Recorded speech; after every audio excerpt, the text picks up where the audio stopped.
Eddie Valooi van Aardenhoorn. We hebben melk momenteel 150 melkkoeien met een productie van 9000 liter. In 2012 hebben we een nieuwe stal gebouwd met,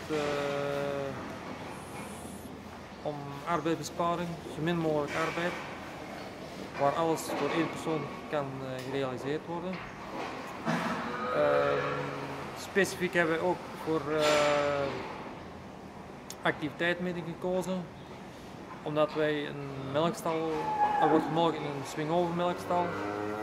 En 's morgens en 's avonds willen wij de koeien zien.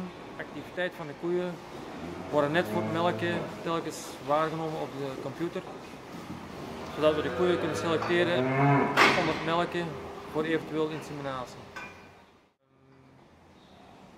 Wij komen 2 keer per dag, of ja, 3 keer per dag in de stal en het moet toeval zijn dat je dan de koe bronstig ziet, daarom die activiteitsmeting. In onze ogen is de activiteitsmeting het beste hulpmiddel wat er, voor arbeidsbesparing en arbeidsgemak.